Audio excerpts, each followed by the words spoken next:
नमस्कार दोस्तों, स्वागत है आपका वनडे एग्जाम सेंटर में। दोस्तों, आज के वीडियो में हम लोग भक्ति आंदोलन पर चर्चा करेंगे और जानेंगे भक्ति आंदोलन का उद्भव कैसे हुआ है। चलिए वीडियो को शुरू करते हैं। हिंदी साहित्य के इतिहास में संवत 1375 से संवत 1700 तक के समय को भक्ति काल नाम दिया गया है। यानी भक्ति काल की जो समय सीमा है वो संवत 1375 से लेकर के संवत 1700 तक है। इस भक्ति काल का उद्भव कैसे हुआ और कैसे इसने उत्तर भारत में आकर एक आंदोलन का रूप ले लिया, इस पर आलोचकों और इतिहासकारों के मध्य विवाद है। यानी हिंदी के जो आलोचक हैं और इतिहासकार हैं उनके बीच इस बात पर विवाद है कि भक्ति काल का उद्भव कैसे हुआ और कैसे उत्तर भारत में इसने आंदोलन का रूप ले लिया है। इतिहासकार इस मत पर एकमत है कि भक्ति का उदय दक्षिण भारत में अलवार संतों के द्वारा हुआ। यानी इस बात पर अब एकमत हो गया है कि दक्षिण भारत में भक्ति का उदय हुआ था और दक्षिण भारत में अलवार संतों के द्वारा भक्ति आंदोलन का उद्भव हुआ था। इसका उद्भव कैसे हुआ और उत्तर भारत में इसे विशेष प्रसिद्धि कैसे मिली, इससे संबंधित मुख्यतः 4 व्याख्याएं आपको हिंदी साहित्य के इतिहास में इतिहासकारों के द्वारा मिलेंगी। पहली व्याख्या विदेशी प्रभाव की व्याख्या है। यानी इसका मानना है कि भक्ति आंदोलन विदेशी प्रभाव के कारण उद्भव हुआ। दूसरी व्याख्या सामाजिक ऐतिहासिक आधार है। यानी भक्ति आंदोलन का जो उद्भव है उसका सामाजिक ऐतिहासिक कारण है। तीसरी जो व्याख्या है उसका मानना है कि भक्ति आंदोलन इस्लाम की प्रतिक्रिया में उत्पन्न हुआ। और चौथी जो व्याख्या है वह मानता है कि भक्ति आंदोलन भारतीय चिंतन धारा का स्वाभाविक विकास है। तो यही जो है 4 व्याख्याएं भक्ति आंदोलन के उद्भव और उसके उत्तर भारत में फैलने की मिलती हैं। एक एक करके हम लोग इसको विस्तार से समझने का प्रयास करेंगे। पहला विदेशी प्रभाव है। यानी भक्ति आंदोलन का उद्भव विदेशी प्रभाव के कारण हुआ है। इससे संबंधित विचारकों का मानना है कि भक्ति आंदोलन विदेशी प्रभाव की देन है। जॉर्ज ग्रियर्सन, ताराचंद और आबिद हुसैन जो है इस मत के प्रमुख समर्थक हैं। ग्रियर्सन का मानना है कि भक्ति आंदोलन मद्रास में बसे ईसाइयों के प्रभाव से उत्पन्न हुआ। यानी ग्रियर्सन मानते हैं कि दूसरी शताब्दी के आसपास मद्रास में कुछ ईसाई आकर के बस गए थे। उन्हीं ईसाइयों के प्रभाव से भक्ति आंदोलन उत्पन्न हुआ था। इसके संदर्भ में बच्चन सिंह ने लिखा है कि ग्रियर्सन की औपनिवेशिक दृष्टि ने सारे भक्ति आंदोलन पर आश्चर्य प्रकट करते हुए इसे ईसाइयत की देन मान लिया है। यानी ग्रियर्सन ईसाइयों के प्रभाव के कारण भक्ति आंदोलन का उद्भव स्वीकार करते हैं। आगे बढ़ते हैं। आगे जो 2 विद्वान हैं उसमें ताराचंद है और आबिद हुसैन है। इन्होंने भक्ति आंदोलन के उद्भव को सूफियों के आगमन से जोड़ा है कि सूफियों के आगमन के कारण ही भक्ति आंदोलन का उद्भव हुआ है। इनका मानना है कि सूफियों के विचारों के प्रभाव स्वरूप भक्ति आंदोलन का उद्भव हुआ। अब दोस्तों, विदेशी प्रभाव की व्याख्या स्वीकार नहीं की जाती ही है। न यह भी माना जाता है कि ईसाइयों के प्रभाव से भक्ति आंदोलन का उद्भव हुआ और यह भी नहीं माना जाता है कि सूफियों के आगमन के कारण भक्ति आंदोलन का उद्भव हुआ। इतना विशाल आंदोलन केवल विदेशी प्रभाव से उत्पन्न नहीं हो सकता है। ग्रियर्सन के मत का विरोध करते हुए हजारी प्रसाद द्विवेदी ने लिखा है। यानी हजारी प्रसाद द्विवेदी ने ग्रियर्सन के मत का विरोध किया है और विरोध करते हुए उन्होंने लिखा है कि जिस बात को ग्रियर्सन ने अचानक बिजली की तरह फैल जाना लिखा है वह ऐसा नहीं है। उसके लिए सैकड़ों वर्षों से मेघखंड एकत्र हो रहे थे। यानी ग्रियर्सन के बात का हजारी प्रसाद द्विवेदी ने विरोध किया था। ग्रियर्सन ने लिखा था कि जो भक्ति आंदोलन है वो ईसाइयों के प्रभाव से उत्पन्न हुआ था। कोई भी भारतीय नहीं जानता है कि कहाँ से आया, कैसे आया, वह अचानक बिजली की तरह फैल गया। उसी के विरोध करते हुए हजारी प्रसाद द्विवेदी ने यह बात कही है। ताराचंद और आबिद हुसैन का मत भी स्वीकार्य नहीं है। भक्ति आंदोलन भारत के पश्चिमी तट पर बसे सूफियों की देन नहीं है। आगे बढ़ते हैं और भक्ति आंदोलन के दूसरे कारण को देखते हैं। जो दूसरा विचारधारा है सामाजिक ऐतिहासिक आधार। यानी इनका मानना है कि भक्ति आंदोलन के उद्भव का सामाजिक ऐतिहासिक आधार है। यह भक्ति आंदोलन के उद्भव की मार्क्सवादी व्याख्या है। मार्क्सवाद के आलोक में इसकी व्याख्या की जाती है।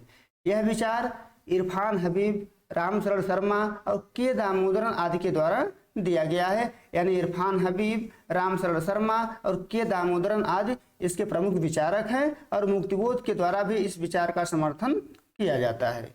विश्वनाथ त्रिपाठी ने लिखा है कि इरफान हबीब के अनुसार उत्तर भारत के भक्ति आंदोलन के निर्गुण धारा के उत्थान में शिल्पियों, जाटों, किसानों की प्रमुख भूमिका रही है। यानी इनके अनुसार, इरफान हबीब के अनुसार, जो भक्ति आंदोलन है उसका जो पहला धारा निर्गुण धारा है उसके उत्थान में शिल्पियों का प्रमुख योगदान है, जाटों का प्रमुख योगदान है और किसानों का प्रमुख योगदान है। इनका मानना है कि सल्तनत काल की स्थापना के बाद, यानी जब मुस्लिम साम्राज्य का सल्तनत काल स्थापित हो गया तो बड़े पैमानों पर भवनों और सड़कों का निर्माण किया गया। भवनों और सड़कों के निर्माण में तेजी आई, जिससे जो निम्न वर्ग है, जो मजदूर वर्ग है, उसके आर्थिक स्थिति में सुधार हुआ और उनके बीच प्रतिष्ठा की भूख जगी। जब उनके आर्थिक स्थिति में सुधार हुआ तो प्रतिष्ठा को खोजने लगे, उनके बीच प्रतिष्ठा की भूख जगी। और इसी समय सिंचाई के साधन भी बेहतर हुए और सिंचाई के साधनों के बेहतर होने से जाटों की स्थिति अच्छी हुई और किसानों की भी स्थिति अच्छी हुई, क्योंकि फसलों का उत्पादन अच्छा हो गया। इन्हीं कारणों से उत्तर भारत में भक्ति आंदोलन का तेजी से प्रसार हुआ। यानी कुल मिलाकर इन लोगों का मानना है कि आर्थिक स्थिति बेहतर होने से प्रतिष्ठा की भूख लोगों में जगती है, जो निम्न वर्ग के लोग होते हैं, और फिर भक्ति आंदोलन का तेजी से प्रचार प्रसार होता है। लेकिन यह मत भी पूरी तरीके से अब स्वीकार नहीं किया जाता है। यह माना जाता है कि भक्ति आंदोलन के उद्भव में, उसके फैलने में आर्थिक प्रभाव जरूर रहा होगा, लेकिन इसी एकमात्र कारण से भक्ति आंदोलन का उद्भव नहीं हुआ होगा। आगे बढ़ते हैं। भक्ति आंदोलन के उद्भव की जो तीसरी व्याख्या है वो है इस्लाम की प्रतिक्रिया। भक्ति आंदोलन की यह व्याख्या रामचंद्र शुक्ल ने अपनी पुस्तक हिंदी साहित्य का इतिहास में दिया है। यानी यह व्याख्या रामचंद्र शुक्ल के द्वारा किया गया है और रामस्वरूप चतुर्वेदी ने भी इसको समर्थन दिया है। उनका भी मानना है कि भक्ति आंदोलन जो है इस्लाम की प्रतिक्रिया में उत्पन्न हुआ था। शुक्ल जी का मानना है कि जब देश में मुसलमानों का राज्य स्थापित हो गया तो हिंदू जनता के भीतर गर्व या उत्साह की भावना नहीं रह गई थी, न उनके भीतर गर्व की भावना रह गई थी, न उनके भीतर उत्साह की भावना रह गई थी।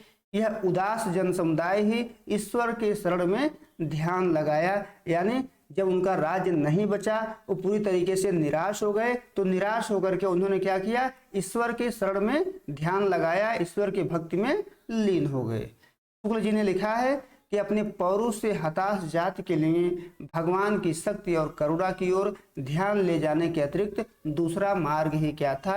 यानी हिंदुओं के पास कोई और चारा नहीं रह गया था, दूसरा रास्ता नहीं रह गया था, तो उन्होंने लड़ाई छोड़ करके ईश्वर के भक्ति की तरफ ध्यान लगाया, क्योंकि वो पराजित हो चुके थे, निराश हो चुके थे, हार गए थे। शुक्ल जी के अनुसार भक्ति का उद्भव दक्षिण भारत में ही हुआ। यानी शुक्ल जी भी यह मानते हैं कि जो भक्ति है उसका उद्भव दक्षिण भारत में ही हुआ था और वह दक्षिण से धीरे धीरे उत्तर भारत की ओर आया था। भक्ति आंदोलन दक्षिण में उत्पन्न हुआ था, धीरे धीरे वह उत्तर भारत की ओर आया। जिस समय भक्ति उत्तर भारत की तरफ आ रही थी उस समय उत्तर भारत में मुसलमानों का राज्य स्थापित हो गया था। यानी उस समय जो है उत्तर भारत में मुसलमानों का जो राज्य है वो स्थापित हो चुका था। इन राजनीतिक परिवर्तन के कारण उत्तर भारत में भक्ति का तेजी से प्रसार हुआ, भक्ति तेजी से फैला, क्योंकि मुसलमानों का राज्य स्थापित हो चुका था। हिंदू मुसलमानों से पराजित हो चुके थे और पराजित होकर के वो ईश्वर की शरण में जाते हैं, ईश्वर की भक्ति में ध्यान लगाते हैं। और इसमें रामानंद और वल्लभाचार्य आदि का विशेष योगदान रहा, उनके द्वारा भक्ति का प्रचार प्रसार किया गया। शुक्ल जी ने लिखा है कि भक्ति आंदोलन का जो सोता दक्षिण की ओर से धीरे धीरे उत्तर भारत की ओर पहले से ही आ रहा था, उसे राजनीतिक परिवर्तन के कारण शून्य पड़ते हुए जनता के हृदय क्षेत्र में फैलने के लिए पूरा स्थान मिला। यानी शुक्ल जी कहते हैं कि भक्ति का आंदोलन दक्षिण भारत से धीरे धीरे उत्तर भारत की तरफ आ रहा था, लेकिन जो राजनीतिक परिवर्तन हुआ, यानी हिंदुओं का पराजय और मुसलमानों का विजय हुआ, तो उससे जनता का शून्य पड़ते हुए हृदय में, यानी उनके पास कोई और चारा नहीं रह गया था, पूरी तरीके से निराश हो गए थे, खालीपन आ गया था उनके भीतर। तो इस स्थिति में उनके भीतर भक्ति का प्रचार प्रसार हुआ, भक्ति फैला और भक्ति ने पूरा स्थान बना लिया। इस प्रकार शुक्ल जी ने भक्ति का उद्भव दक्षिण भारत में माना है, लेकिन उत्तर भारत में उसका तेजी से विस्तार इस्लाम के आक्रमण और देश में मुसलमानों का राज्य स्थापित हो जाने के कारण हुआ है। आगे बढ़ते हैं। और जो भक्ति आंदोलन के उद्भव की चौथी व्याख्या है भारतीय चिंतन धारा का विकास, यानी जो भक्ति आंदोलन है वो भारतीय चिंतन धारा का स्वाभाविक विकास है। हजारी प्रसाद द्विवेदी का मानना है कि भक्ति आंदोलन भारतीय चिंतन धारा का स्वाभाविक विकास है। द्विवेदी जी ने ग्रियर्सन के ईसाइयों वाली थियोरी को खारिज किया है और भक्ति आंदोलन को इस्लाम के आक्रमण की प्रतिक्रिया भी नहीं मानते हैं। यानी उनका मानना है कि भक्ति आंदोलन जो है वो ईसाइयों के प्रभाव से भी उत्पन्न नहीं हुआ है और इस्लाम के आक्रमण की प्रतिक्रिया से भी उत्पन्न नहीं हुआ है। उनका मानना है कि जो भक्ति आंदोलन है, भक्ति आंदोलन पर मुसलमानों के आक्रमण का कोई प्रभाव नहीं पड़ा है। द्विवेदी जी शुक्ल जी के इस बात से सहमत नहीं है कि इस्लाम के आक्रमण से उत्तर भारत में भक्ति आंदोलन को फैलने का मौका मिला। हजारी प्रसाद द्विवेदी इस बात को स्वीकार नहीं करते हैं। उनके दृष्टि में भक्ति साहित्य निराशा और हताशा का साहित्य नहीं है। यानी शुक्ल जी ने माना था कि जो भक्ति आंदोलन है वो निराशा और हताशा का साहित्य है। हिंदू जनता जब मुसलमानों से पराजित हो गई तो निराश और हताश होकर के ईश्वर के शरण में ध्यान लगाई, लेकिन द्विवेदी जी इस बात को स्वीकार नहीं करते हैं। उनका मानना है कि जो भक्ति आंदोलन है वो निराशा और हताशा का साहित्य नहीं है बल्कि जिजीविषा का साहित्य है। द्विवेदी जी ने लिखा है, यानी हजारी प्रसाद द्विवेदी ने लिखा है कि लेकिन जोर देकर कहना चाहता हूँ, अगर इस्लाम नहीं आया होता तो भी इस भक्ति आंदोलन का बाहर आना वैसा ही होता जैसा कि आज है। यानी अगर इस्लाम नहीं आया होता, इस्लाम का आक्रमण नहीं हुआ होता, तब भी भक्ति आंदोलन इसी रूप में बाहर आया होता जिस रूप में आज है। द्विवेदी जी के अनुसार अगर इस्लाम के आक्रमण के कारण भक्ति आंदोलन का उद्भव हुआ होता तो भक्ति आंदोलन पहले उत्तर भारत में होता, न कि दक्षिण भारत में। यानी पहले मुसलमानों का आक्रमण क्योंकि उत्तर भारत में ही होता है, तो द्विवेदी जी कहते हैं कि अगर मुसलमानों के प्रभाव से भक्ति आंदोलन का उद्भव हुआ तो पहले यह उत्तर भारत में होना चाहिए था, क्योंकि सबसे पहले मुसलमानों का आक्रमण उत्तर भारत में ही होता है, जबकि ऐसा नहीं हुआ। दक्षिण भारत में भक्ति का उद्भव हुआ। भक्ति आंदोलन का उद्भव दक्षिण भारत में हुआ, जहां उस समय इस्लाम का कोई प्रभाव नहीं था, मुसलमानों का कोई प्रभाव नहीं था। यानी इस्लाम के कारण से भक्ति आंदोलन का उद्भव नहीं हुआ है। भक्ति आंदोलन भारतीय चिंतन धारा का स्वाभाविक विकास है, यह हजारी प्रसाद द्विवेदी का मानना है। अब निष्कर्ष रूप से देख लेते हैं कि भक्ति आंदोलन के उद्भव में विदेशी प्रभाव को नकार दिया गया है, विदेशी प्रभाव को स्वीकार नहीं किया जाता है। सामाजिक ऐतिहासिक जो कारक है भक्ति आंदोलन पर उसका प्रभाव जरूर रहा होगा, यानी जो आर्थिक कारक है उसका प्रभाव भक्ति आंदोलन के उद्भव पर जरूर रहा होगा, लेकिन मात्र इसी कारण से भक्ति आंदोलन का उद्भव नहीं हुआ होगा। मात्र आर्थिक कारक से, मात्र सामाजिक ऐतिहासिक कारक से भक्ति आंदोलन का उद्भव नहीं हुआ होगा। कुल मिलाकर दोस्तों भक्ति आंदोलन भारतीय चिंतन धारा का ही विकास है, लेकिन इस्लाम के आक्रमण ने इसको तेजी से फैलने में मदद दिया।